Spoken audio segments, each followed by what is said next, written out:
21. Bread and Salt.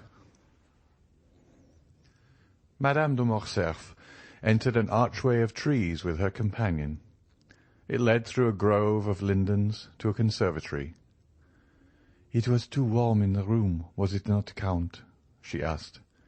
"Yes, madame, and it was an excellent idea of yours to open the doors and the blinds." As he ceased speaking, the Count felt the hand of Mercédès tremble. "But you," he said, "with that light dress and without anything to cover you but that gauze scarf, perhaps you feel cold." "Do you know where I am leading you?" said the Countess, without replying to the question. "No, madame," replied Monte Cristo, "but you see I make no resistance." "We are going to the greenhouse that you see at the other end of the grove." The Count looked at Mercédès as if to interrogate her, but she continued to walk on in silence, and he refrained from speaking.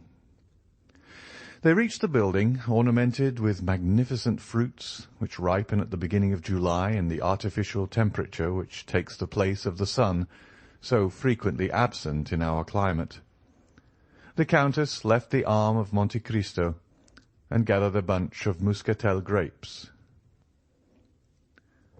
"See, Count," she said with a smile so sad in its expression that one could almost detect the tears on her eyelids. "See, our French grapes are not to be compared, I know, with yours of Sicily and Cyprus. But you will make allowance for our northern sun." The Count bowed, but stepped back. "Do you refuse?" said Mercédès in a tremulous voice. "Pray excuse me, madame," replied Monte Cristo, "but I never eat muscatel grapes." Mercédès let them fall, and sighed. A magnificent peach was hanging against an adjoining wall, ripened by the same artificial heat. Mercédès drew near and plucked the fruit. "Take this peach, then," she said. The Count again refused. "What? Again?" she exclaimed, in so plaintive an accent that it seemed to stifle a sob. "Really, you pain me." A long silence followed. The peach, like the grapes, fell to the ground. "Count," added Mercédès with a supplicating glance, "there is a beautiful Arabian custom which makes eternal friends of those who have eaten together bread and salt under the same roof." "I know it, madame," replied the Count, "but we are in France and not in Arabia, and in France eternal friendships are as rare as the custom of dividing bread and salt with one another." "But," said the Countess breathlessly, with her eyes fixed on Monte Cristo, whose arm she convulsively pressed with both hands, "we are friends, are we not?" The Count became pale as death. The blood rushed to his heart, and then again rising, dyed his cheeks with crimson. His eyes swam like those of a man suddenly dazzled. "Certainly, we are friends," he replied. "Why should we not be?"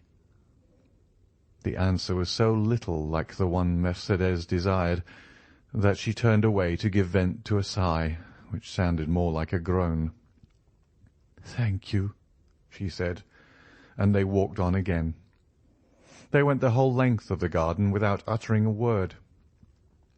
"Sir," suddenly exclaimed the Countess, after their walk had continued 10 minutes in silence, "is it true that you have seen so much, travelled so far, and suffered so deeply?"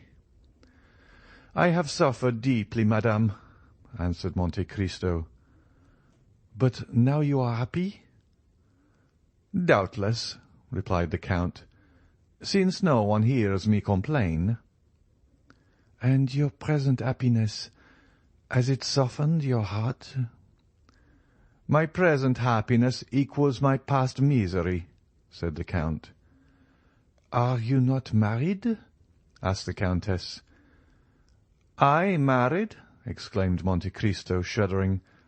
"Who could have told you so?" "No one told me you were, but you have frequently been seen at the opera with a young and lovely woman." "She is a slave whom I bought at Constantinople, madame, the daughter of a prince.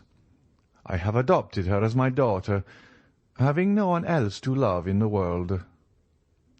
"You live alone, then?" "I do." "You have no sister, no son, no father?" "I have no one." "How can you exist thus, without anyone to attach you to life?" "It is not my fault, madame. At Malta I loved a young girl, was on the point of marrying her, when war came and carried me away. I thought she loved me well enough to wait for me, and even to remain faithful to my memory. When I returned, she was married. This is the history of most men who have passed 20 years of age. Perhaps my heart was weaker than the hearts of most men, and I suffered more than they could have done in my place. That is all." The Countess stopped for a moment, as if gasping for breath. "Yes," she said, "and you have still preserved this love in your heart. One can only love once. And did you ever see her again?" "Never." "Never?" "I never returned to the country where she lived." "To Malta?" "Yes, Malta." "She is, then, now at Malta?" "I think so." "And have you forgiven her for all she has made you suffer?" "Her? Yes." "But only her. Do you then still hate those who separated you?" "I hate them? Not at all. Why should I?" The Countess placed herself before Monte Cristo, still holding in her hand a portion of the perfumed grapes. "Take some," she said.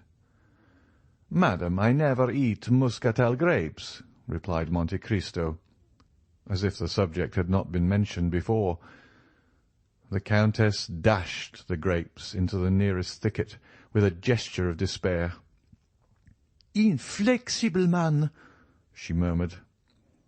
Monte Cristo remained as unmoved as if the reproach had not been addressed to him. Albert at this moment ran in. "Oh, mother!" he exclaimed, "such a misfortune has happened!" "What? What has happened?" asked the Countess, as though awakening from a sleep to the realities of life. "Did you say a misfortune? Indeed, I should expect misfortunes." "Monsieur de Villefort is here." "Well?" "He comes to fetch his wife and daughter."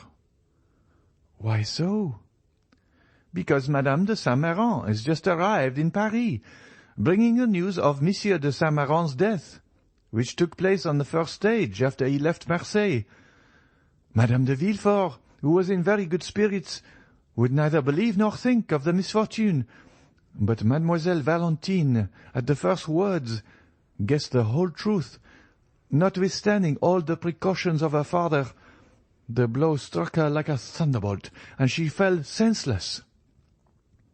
"And how was Monsieur de Saint-Méran related to Mademoiselle de Villefort?" said the Count. "He was her grandfather on the mother's side. He was coming here to hasten her marriage with France." "Ah, indeed. So France must wait.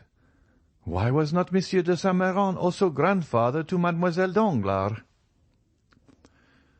"Albert, Albert," said Madame de Morcerf in a tone of mild reproof, "what are you saying? Ah, Count, he esteems you so highly. Tell him that he has spoken amiss." And she took 2 or 3 steps forward. Monte Cristo watched her with an air so thoughtful and so full of affectionate admiration that she turned back and grasped his hand. At the same time she seized that of her son and joined them together. "We are friends," "Are we not?" she asked. "Oh, madame, I do not presume to call myself your friend, but at all times I am your most respectful servant." The Countess left with an indescribable pang in her heart, and before she had taken 10 steps, the Count saw her raise her handkerchief to her eyes. "Do not my mother and you agree?" asked Albert, astonished. "On the contrary," replied the Count. "Did you not hear her declare that we were friends?" They re-entered the drawing-room which Valentine and Madame de Villefort had just quitted. It is perhaps needless to add that Morrel departed almost at the same time. End of chapter 71.